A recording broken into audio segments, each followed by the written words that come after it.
Hello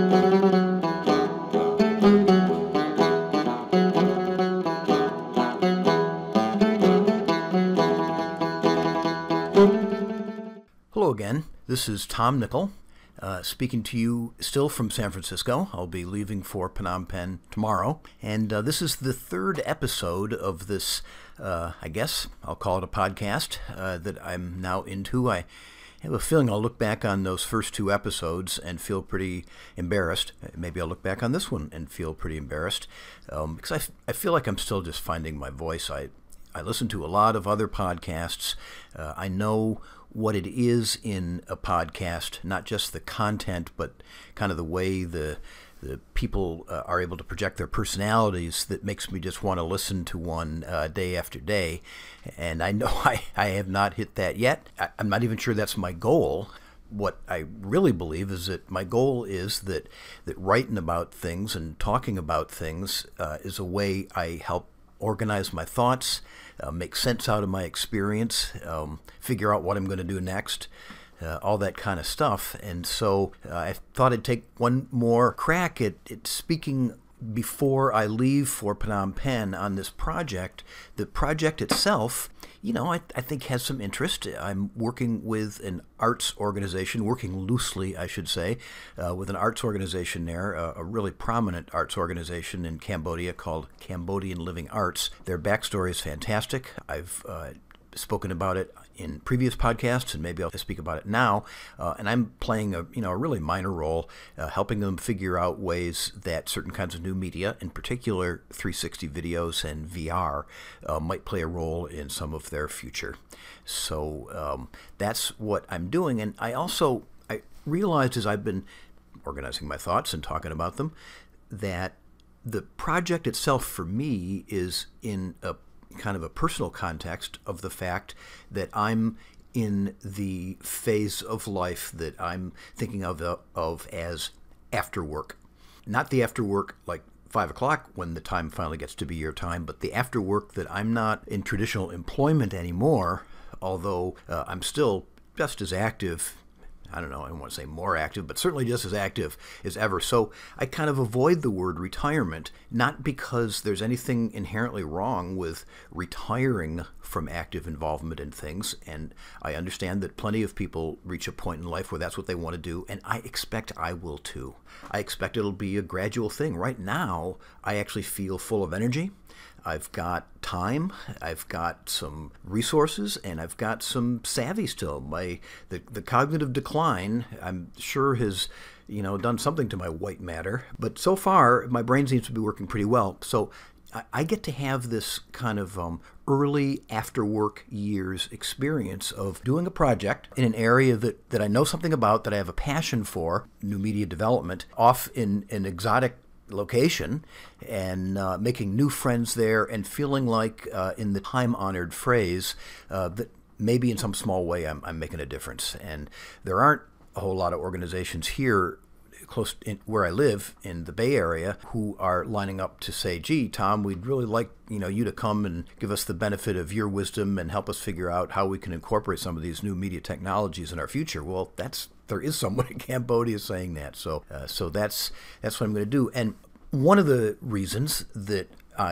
through the guided serendipity effect, there's a lot of serendipity, but had to put myself into a position where the serendipity could find me. Part of the guided serendipity that got me to Cambodia is one of my real old friends. I first met him in college. We did things together after college, and have been friends for a lot of our adult life. And so he has a deep involvement. He had a deep involvement in Cambodia in the 90s, when Cambodia was reconstructing itself, not just from the Khmer Rouge years, but from the 10 years plus of North Vietnamese occupation of the country.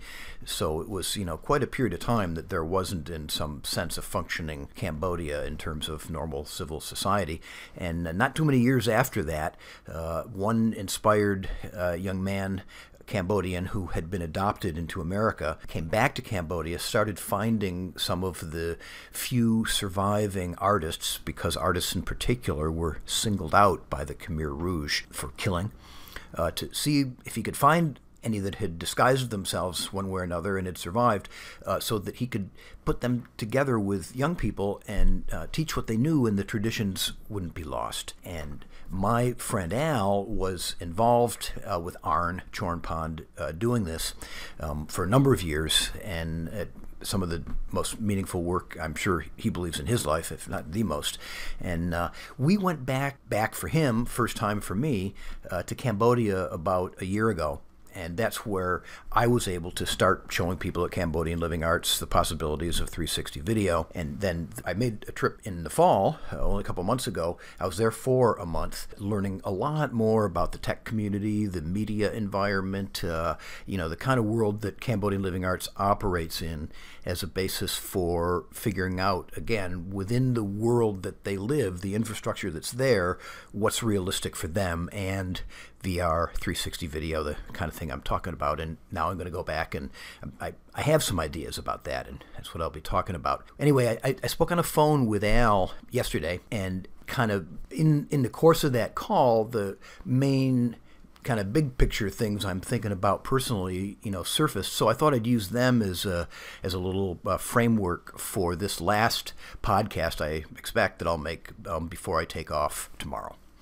I guess the first thing that I'll say, and I don't even have to name names, but I guess I'd call them friends, I'd call them colleagues, people at Cambodian Living Arts, some people not, who don't work at CLA, who I've gotten to know there, and I consider people who I can hang out with, but also I can sort of pull together to maybe work with me to get media produced. And one of those people has been a little bit out of touch.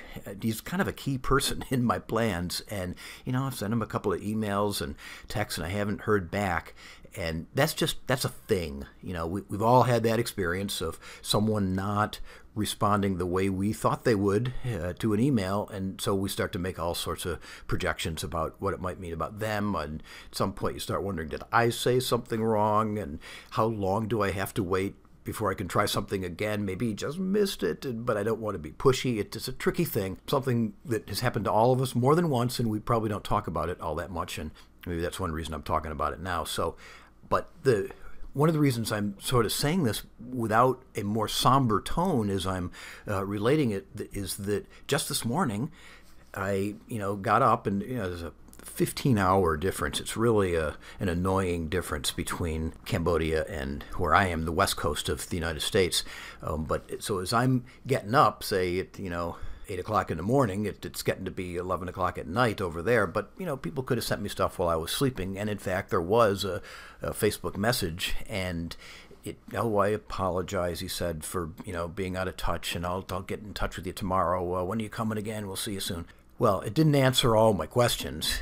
In fact, it suggested all the more so that there's something going on there, but at least he kind of knew that I was coming, and wanted to send me a message, and says he'll send more. So uncertainty was reduced, I'll just put it that way, and that felt good. So, and my friend Al knows this guy too, so we had spent a fair amount of time talking about this and what we might do, what I might do, depending on what I find there, and a lot of those questions are still up in the air. So I guess maybe one of the big pictures around this is that it's very difficult not to be here in the Bay Area, in Joan and my place. Look out the window behind me and see the Pacific Ocean, and go across the Pacific Ocean somewhere over there, and the Gulf of Thailand, and you get to Cambodia. And the feeling of being able to at some level, orchestrate events, be in touch with people here, and connect them, and start to schedule meetings and things like that, well, it gives me a great feeling of capability. And then what I have to remember is that each of us, of course, is the protagonist of our own drama. Sometimes it's a melodrama, sometimes it's a heroic epic. Our own little personal narrative takes many different forms at different times, but we're almost always the hero of it. And everybody feels that way. And so all those folks over in Cambodia that I'm emailing and messaging, they're not supporting characters in my story. They're protagonists in their own. And if my line somehow intersects with theirs in a way that kind of goes the way they want theirs to go, and we can do it together and support each other, co-evolve as stories, I guess you'd say, then I think that's the way to look at it. And that's what I hope I'll be able to figure out the way to do when I catch up with my friend there. So That leads me to another line of thought that I've had, which is that I have a plan that I want to go there and do. Based on the time I spent there, the thinking that I've done, the people that I've met, I got pretty deep into Phnom Penh pretty fast and met people by putting myself right out there. So I have some ideas about what Cambodian Living Arts could do next. And my idea of organizational growth and change anyway isn't that you make a gigantic plan and then get the funding for the gigantic plan and then implement it. It's that you, first of all, have a general idea of a direction, of a type of thing that you want to try, but then approach it in small steps and learn from those steps. Do something that, if it works, it'll be great for the organization, and also something important can be learned from it. And if it doesn't work, it was just something that we learned from, and we won't try that again. We'll go on to something else. That's the way I've always approached bringing new media and really any kinds of new technologies into organizations. I don't think that Cambodian Living Arts naturally approaches things that way. I don't think very many organizations do, although here where I am in California, Northern California, it's that kind of iterative process of development is not at all strange. Rapid prototyping, there's lots of ways agility, look at it. And we'll see. So the reason I'm saying that is, should I just go there? Kind of what I'm thinking in my own little dialogue. Should I just go there and tell people, here's the plan that I want to do. I'm going to produce these things, and the reason I'm going to do it is I want you to see that it can be done, what level of quality can be achieved for how much effort, and then I'm suggesting to you not this exact thing that I'm prototyping, but that what I'm doing, could give you some very concrete ideas of things that then you could do. But I feel like instead of talking about it, I got to do it, so I'll be there for long enough. I'm just going to do it. I think it's always good to have a plan, but I also think it's good to not necessarily, sometimes more than others, hold on to that plan all that tightly. So I'll be meeting with folks at Cambodian Living Arts very shortly after I get there. Jet lag isn't one of my big problems. I'll arrive on a Wednesday morning, and Thursday afternoon I'll be meeting with Cambodian Living Arts folks, and I'll say what I just said right now. You know what experience base I'm drawing from. I got some ideas. I'd like to produce a prototype. I'd like to kind of demonstrate those ideas, but I'm also here to listen. I know that I'm live 6,000 miles away. So if you have some other idea of what I can be doing during the time I'm here right now, other than this sort of plan that I just articulated, let's talk about that. And that's probably what I'll end up doing. So, that's what I'm going to do. Still, so what I'm saying by that is I'm going to have an experience there. Maybe it'll be a very close approximation of the experience I think I'm going to have. The plan that I think I'm going to go there, and the stuff I'm going to produce and show it to people, and we'll all talk about it, and then I'll come back home again. Maybe it'll go, something very much like that. Or maybe they'll give me a whole other idea, and I'll do that. In any event, I will be inside my own experience, whether totally self-defined or through, listening to them or some combination of both. And the question then that I still kind of wrestle with is that all there is? Do I just do whatever it is I'm going to do, however I got to the plan, in a way that I can look back and feel I did the reasonable level best that could be expected on it. I had some fun along the way, really accomplished what was supposed to be accomplished, and there you go. And then now whatever happens, happens. Or does my thinking about it always have to incorporate the idea of results, of seeing what I'm doing embodied somehow in the way the organization changes, in programs that they start to support, of projects that they take on? Unless those concrete, tangible, organizational, in-the-world results happen, does that become the measuring stick of this experience? Obviously, I could say that, it's both. That, first of all, I want to look back and, feel just great about how I did, just on my own terms. And then if on top of that, it could really come to something that, even when I'm too tired to keep traveling to Cambodia and doing this anymore, I'll still be able to be in touch and look over there and see somehow the stuff that I did be part of that. Well, that would feel great.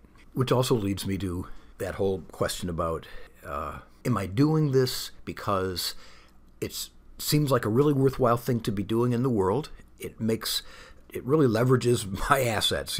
It takes advantage of the skills that I have, the type of person that I am, the resources that I have right now. So it's a good project just from that sense. Obviously, some of the energy driving me to do this has got to be tied up in a later in life, but still in the early phases of after work, kind of final roundup, final effort to make the kind of difference and to see the kind of results in the world that I'd always hoped would happen. That when I was a child growing up with a lot of other bright middle-class suburban baby boomers in the 1950s in America, and I was told I could do whatever I set my mind to, that it was kind of my responsibility to make use of the gifts that I'd been given and the place that I'd been put in life and to do something that would matter and that would help others. That was instilled very deeply into me, not only that I should do this, but that I could do this. And boy, a lot of things get in the way of that when you're a young adult and then an older adult and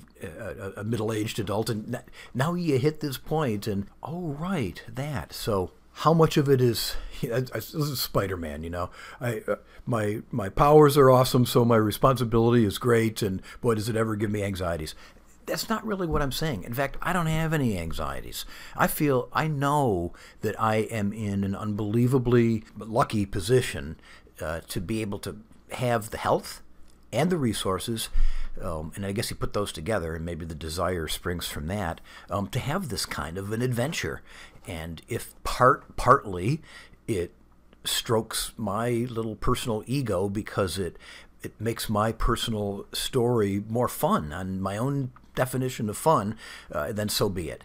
And I'm doing it partly for that too, as well as doing it because I think I'm applying my energies to a project that's worth doing, and it's a project that's got some heart. And if I do see myself somehow in the world and the results of it, I will feel great about it. Also, a part of this time of life is where commitments and time and expiration dates and things like that, start to fit in. My conversations, really, I should say my email exchanges with my most, active connections there at Cambodian Living Arts suggest that, like most organizations, they see any kind of big change, incorporating new media, starting to use something like VR, as a big deal. They're careful, and it's going to be a 3 to 5 year project. I had in mind something a lot quicker than that because, for one thing, obviously, I don't know, none of us know, but the older you get, the uncertainties around being able to think in 3 to 5 year terms, especially something as physically demanding that really takes stamina, really takes exposure to other germs and bugs and diseases that I'm not so used to with my immune system being on the weakened side anyway. So who knows how long I'm going to be able to sustain this type of thing, but still, if the idea is okay, 3 to 5 years, if I can keep doing this and keep enjoying it for 3 to 5 years, well, then I am willing to think in those terms. It's my original thought form was, when I was there a year ago, yeah, this is great. I could go back again in the fall, then I could do a third time, come back again, next year in around February, March, which is what I'm just about to do. But that's it. That's as far as I'd really thought.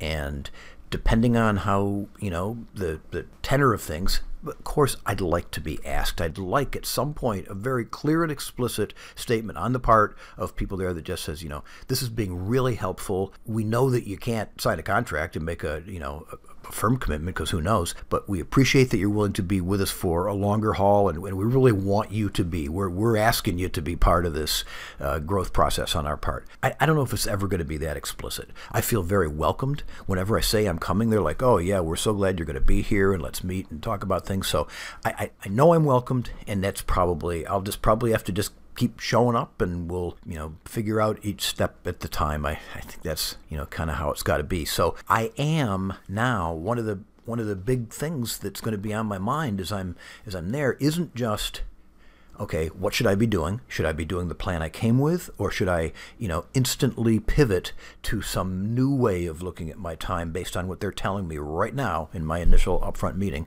That's one thing. And then the other thing is going to be, what am I learning from this, my own my own feelings, the way I'm reading them, that will help me make good decisions about the extent of my ongoing commitment. What does that mean, stay committed for 3 to 5 years? Does that mean all the vacations I take are going to be in Cambodia? Am I going to come once a year, twice a year, 3 times a year? Am I going to do other things as well? What does it really mean? Well, there's no manual for this. I'll have to figure it out. And that's, again, something I'll be reflecting on as I'm there this time. So those were the things I talked about with Al, and it sure was good. I didn't even have those concerns formed as clearly in my mind until I started talking through it with him. I'm just really lucky to have him to share this with, and maybe trying to just articulate it right off the top of my head, the way I did right now for the last 23 minutes. Maybe that's part of the process of really making what I say I'm going to do and what I'm thinking just a really clear part of me. There's that favorite line of mine from Lev Vygotsky, the great Russian cognitive scientist who had the misfortune of being in his prime when things weren't so great between Russia and the United States. But as he said, and as I firmly believe, the act of articulating is knowledge-making. On that note, I bid you farewell. Thank you, anyone who has listened this far. I pretty much believe, although I might have said this before, that the next podcast I produce will be from my place. And when I say my place, I'll be going back to the same little apartment inside the fantastic YK art house in BKK 1, great neighborhood of Phnom Penh. I hope maybe that very first evening I get there, I'll produce another podcast, and that will be episode 4. You are right now at the end of episode 3. Thanks again. To be continued from another continent. Bye for now.